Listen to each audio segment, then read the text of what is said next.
Hi folks, and welcome to Breaking Woke, how to identify, debunk, and dismantle dangerous ideas. My name is Douglas Kruger. I'm the author of the book Political Correctness Does More Harm Than Good. Today we're talking about how politically correct people apologize for Islam. Here's the scene. Last week in Nice, in France, a Muslim man walked into a church, shouted Allahu Akbar, and murdered 3 Christian people. One of the victims was a 70-year-old woman whom the police describe as having been virtually beheaded by the man. Now, I want you to think about how foreign an idea that is, I hope, to you and me. The idea of being so animated by rage and so animated by hatred that you would have the capacity to go through with physically sawing off a human being's head. It's the most incredible thing. Now, this follows the beheading of a French schoolteacher earlier this month, also by a Muslim man. In response to all of this, a former Malaysian prime minister, now we're not just talking about some radical cleric hiding out in the desert, a former prime minister of the major nation of Malaysia said, Muslims have a right to kill millions of French people for the massacres of the past. That's a direct quote. And that's not even the most incredible aspect of all of this. The most incredible thing has been the response from the cross-eyed practitioners of political correctness. At the same time as all of this is going on in the world, what is the West doing to defend itself and to ensure that its children and the next generation do not have to live under Sharia law or the threat of being murdered for free speech? Well, here's what's happening in Scotland right now. The Scottish Parliament has proposed a bill, the hate speech bill, by which it will become legal for the police to enter the home of a private individual and arrest them for the crime of hate speech.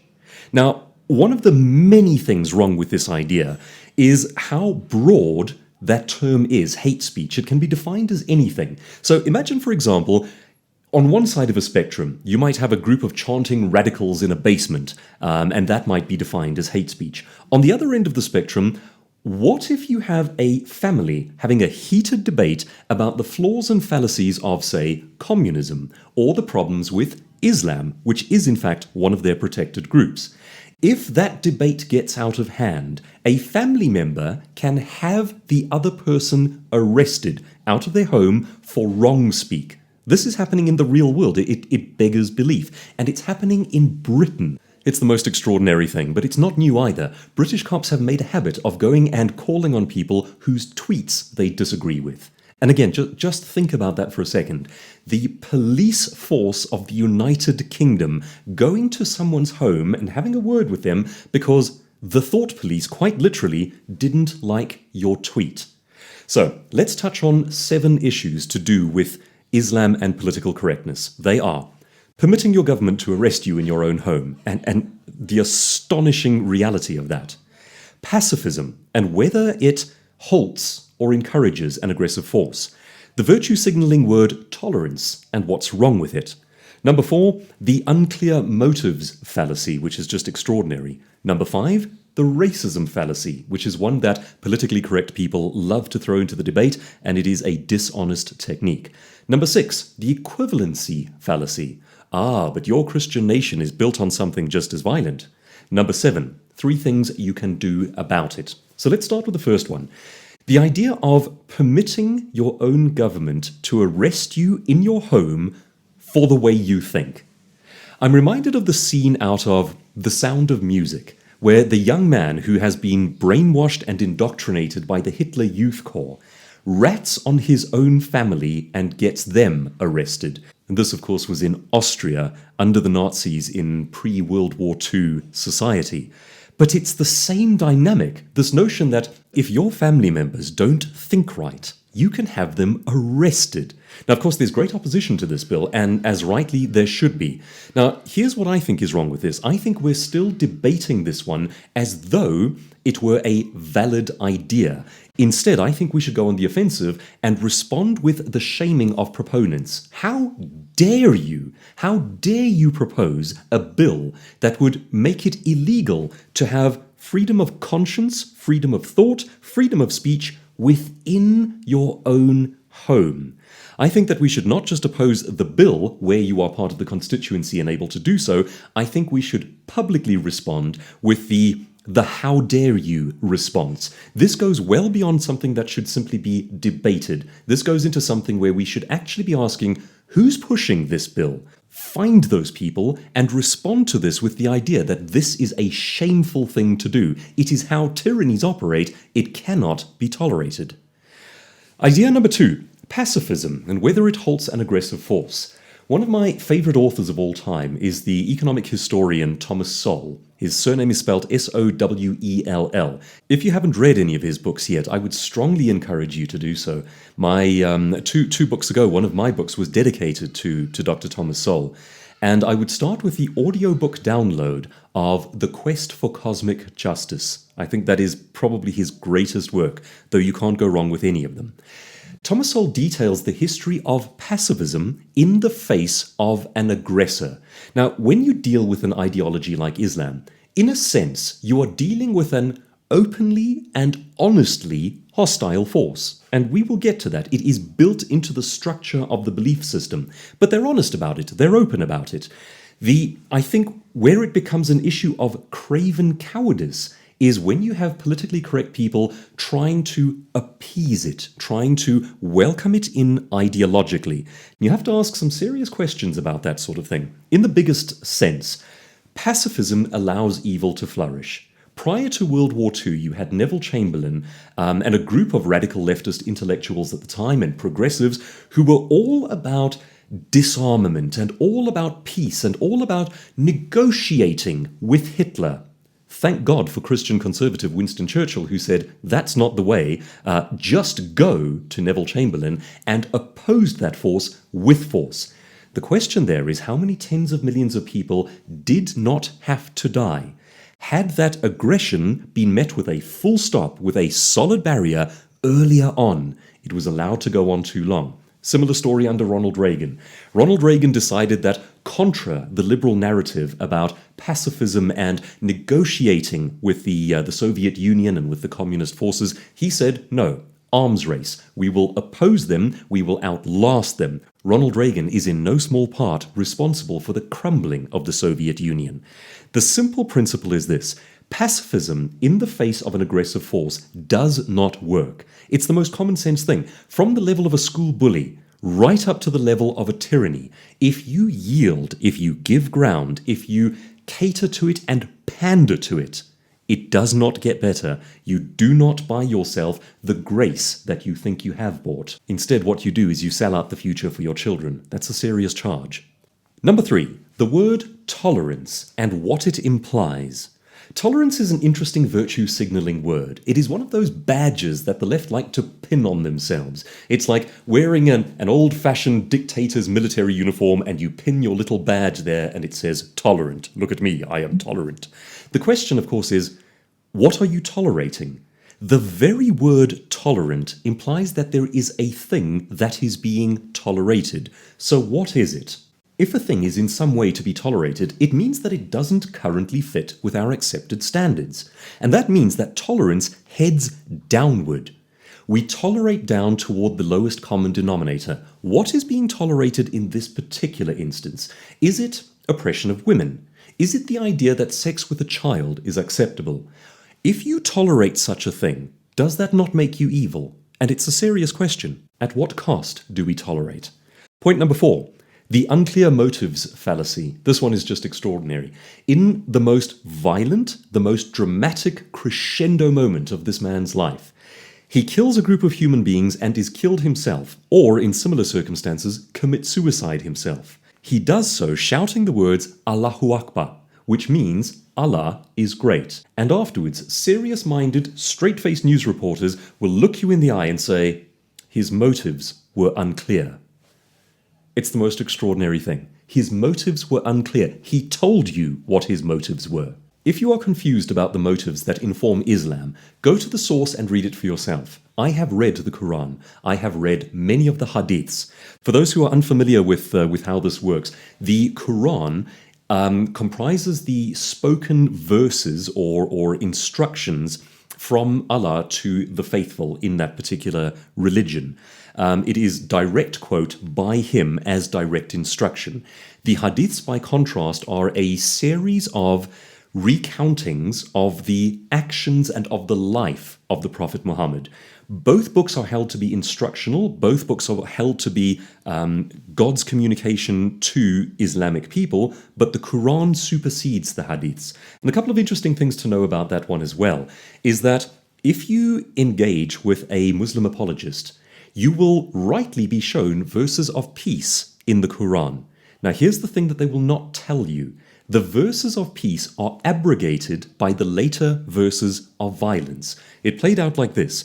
Early on in his career, Muhammad attempted to convert the Christians and the Jews in his region into his disciples, into his followers. Now, what he effectively said was, I am the Messiah predicted in the Old Testament. The Jews and Christians who knew their Old Testament said, you do not fit these criteria, it is not possible. I mean, just for example, you have to come from the lineage of King David. That's one of the criteria. So, sorry, you're out. However, as a result of that, in the early phase, Muhammad attempted to proselytize these people with verses of kindness and with exhortations that people of the book are Jews and Christians, should be brought into the fold and should be treated with kindness. When that failed, later on, he changed policies. His policies changed dramatically and violently toward people of the book and heathens and pagans in general. Now, there are, of course, these verses that talk about being tolerant of Christians and being tolerant of Jews. They are abrogated by the later verses which take precedent, in which the instruction is violence, the instruction is terror, and the reigning instruction is essentially this. It is continue to wage war against all unbelievers until all religion is for Allah. That's the standing verse. So it's very important to know that, this unclear motives fallacy, that we don't know why he did it. Read his book. He knows why he did it. If you don't know, you're either ignorant or you're lying. That's the unclear motives fallacy. Number 5, and this one is just the most incredible thing, the racism fallacy. You're just bigoted. You're just racist. You just hate brown people. Well, no. Islam is not a color. Islam is an ideology. When you think about the history of the Judeo-Christian tradition, you are talking about Middle Eastern olive-skinned people. You are talking about black Ethiopian people. You are talking about European people, but Northern European people and Southern European people. Christianity and Judaism, indeed, are not a skin color. They are not a genetic heritage. They are belief systems. And the same is true of Islam. When it comes to the issue of race, there are very few people remaining today who have the kind of issues that are portrayed in caricature as what conservatives think and believe. The reality of the thing is most people don't care anymore. Certainly it is genetically very healthy for people of different racial groups to get together to mix and to mate and to create the next generation. It's the ideology we're interested in. And if you are okay with an ideology that says, continue to commit acts of terror and acts of war until all people are subjugated to this ideology, then I have a question about why you're okay with that. Where is your compassion for human beings? Where is the enlightenment that you seem to apply to so many other things, but not to this one force? It's very interesting. Next, we have the equivalency fallacy. So go and have a look at this one. Type it into Google, do a search. The comparisons of violence between the Quran and the Bible. The first several pages of search results that you will see will be articles saying the Bible is more violent than the Quran. Or differently phrased, there are more verses of violence in the Bible than the Quran. That's sort of technically true. Here's the part that they don't tell you. The Bible is gigantic compared to the Quran. The Quran is very small. And the nature of the verses of violence are radically different. Some 2/3 of the verses of violence in the Old Testament are descriptive, not prescriptive. They are simply describing a war or a battle between two different groups. The Bible has much history in it. It is in large part a book of historical fact about different kingdoms and tribes within the Middle East. So much of the violence there is simply a recounting of things that happened. It's not prescriptive. Then, of the remainder, the prescriptive violence is also different in nature. It is limited in time and place. So, for example, you will have a specific verse in which God says to a specified person, go into this place and kill these people. Now, make no mistake, those verses are there. They are there in the most part because those people were practicing child sacrifice. Now, you and I, removed as we are today from that practice, cannot comprehend of what it would be like to have the mass-scale abduction of people's children so that they can be fed into a fire in order to appease a god like Baal. We don't get it. We don't understand it. That is why, in most cases, the instruction was given to go in and eliminate a group of people. Now, here's the difference. The instruction was given to a specific person about a specific place at a specific point in time. It was limited in time and place and to one person. By contrast, the verses of violence in the Quran, and again, I've read them, are open-ended. They are instructions to the believers to wage war until there is no religion but Allah. So they are open-ended. They are prescriptions for violence. If you don't see a Jewish person today committing atrocities of this nature and shouting for Jehovah, it is because they are not allowed to. There is nothing within their scripture that permits or encourages or incentivizes them to do that. So there is no moral equivalency. Number 7, 3 things that you can actually do about this. The first one, if you are part of that constituency, for heaven's sake, vote against the bill. The second thing, and I strongly believe in this one, shame proponents as tyrants and as apologists for evil. This needs to go beyond the level of a simple debate where we say, well, do we or do we not accept policing in our own homes of our thoughts and of our speech? This needs a stronger pushback in which we start saying, who are these people? Who are these villains of freedom, freedom of conscience, freedom of speech, and democracy who would propose such a thing? Shame on them. And we need to go further. We need to champion the repealing of any and all laws that prescribe permitted thought or speech. This must not just be opposed, it must be rolled back aggressively. It is a change of tide that's needed here, not just a debate about a specific document. So, some points of study. If you are interested in this sort of topic matter, read any one of the following books. Start with the historical inaccuracy of the Malaysian Prime Minister's suggestion, which is that he said French people should be murdered in their millions and it's perfectly okay because of the slaughter of the past. The book to read there, The Myth of the Andalusian Paradise. This is by Dario Fernandez Morera, translated into English. The Myth of the Andalusian Paradise. This takes the politically correct revisionist history in which Islam conquered much of Spain and is now portrayed as being this wonderful multicultural paradise. Isn't it lovely to be conquered by Islam? And it goes through what actually happened in incredible historical detail. You need to know this one. He touches on things like the Crusades as well. There is much that we're told there that simply isn't true. Other books to read. Religion of Peace, ? By Robert Spencer, or indeed any other Robert Spencer book on radical Islam. Mr. Robert Spencer knows his stuff. He writes on the topic. He will take you through verses in the Quran, verses from the Hadiths, and how they correspond with the history and violent expansion of Islam. He knows his stuff backwards and forwards. Try another one, Preachers of Hate by Kenneth Timmerman, and one by Brigitte Gabriel, titled Because They Hate. Brigitte Gabriel is an Arab Christian woman of Lebanese descent who personally experienced the Islamic takeover of her own nation firsthand and now speaks publicly across America warning of this threat. And she explains the animation behind it, she explains the ideology behind it, she knows her Quran better than most Muslims do, and she will tell you how the apologists debate the issue and where the dishonesties are in the debate. I'll give you just another example of the dishonesties, and this one actually doesn't come from practitioners of Islam, it comes from politically correct apologists. Take a look at any sort of article or survey that speaks about right-wing terrorism being on the rise.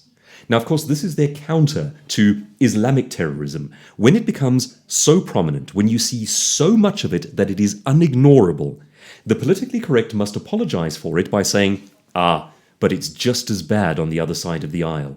White men from Ohio, white blonde men from Kansas, those are the real perpetrators of terrorism. So here's what they do. They take the idea that Islam is religious, and they say, okay, religion is a right-wing phenomenon. And then they put the stats from Islamic terrorism into right-wing terrorism and present it to you that way. I've seen it done, and it's done with a straight face. I often say this is not an honest debate. Practitioners of political correctness lie.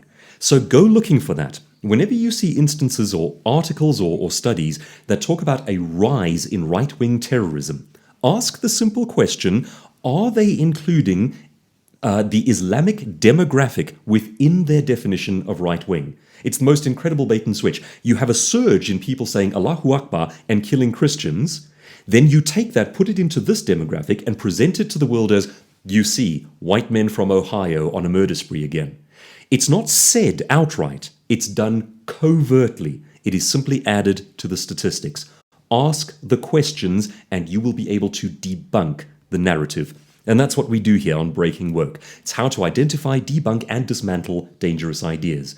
If you have any additional thoughts on this one, won't you please share it with our viewers? Because the idea here is to point out the fallacies, to point out how these things advance, and to help one another to debate and to debunk them one by one. So, for instance, if you have seen a dishonest argument in favor of Islam and you know how to unravel it, post it in the comments section for us, please.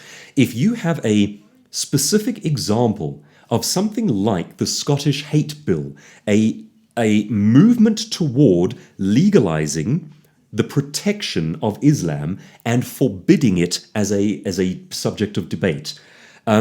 If you have an experience like that, please write of it in the comments section for us. Let's create a community here in which we help one another with how to spot these things, how to oppose them, and if you need a community created in opposition to these things, let's do that here. That would be the point.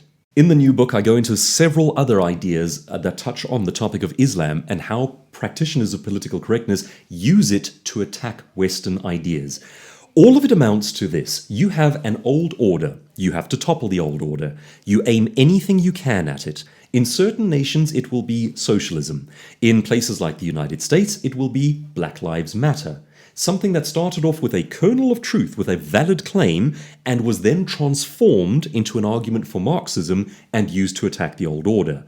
In places like the UK and France and across Europe, it's Islam that is aimed at the old order. All of it, all of these sort of grievance culture demographics are united and weaponized against the old Western Judeo-Christian order. That's the point. This sort of thing was ushered in by the Frankfurt School, and it was done by design. It's the most incredible thing. If the history interests you, please do read your copy of Political Correctness Does More Harm Than Good. So as a parting question, how should different religions and different faiths be integrated into a society? Am I really saying that you can exclude a religion? Well, no, absolutely not. Under what we would call a classical liberal structure, a Western democracy, all faiths are permitted, all viewpoints are permitted, all ideologies are permitted, insofar as they do not harm someone else. Now, here's what should also be the case, and we need to insist on this. This matters. All things are up for debate. There is no such thing as a sacred cow in the world of debate. That doesn't mean you can form a mob and go and harm such people, but there should be no such thing ideologically as a protected group, only when it comes to physical harm. Under the terms of debate, I myself am a Christian, have at it. Have at it. Debate the religion. Try to take it apart if you can. The whole point of ideologically investigating any idea is that the truth must prevail. And if it cannot prevail on its own merits, then it is not truth. My entire book argues for the idea that much of what we take as the Western Judeo-Christian tradition has been vetted and only survives insofar as it is vetted truth. Now, you come along with an idea that says, well, we can oppress women, we can have children as sex slaves, we can wage war against an entire demographic and commit acts of atrocity and terror against them until we subjugate them to our religion. I think that should be up for debate. In the end, you can have political correctness or you can have truth, but you certainly can't have both. I'm Douglas Kruger, author of the book Political Correctness Does More Harm Than Good. Visit BreakingWoke.com for more, and if you haven't, please do subscribe.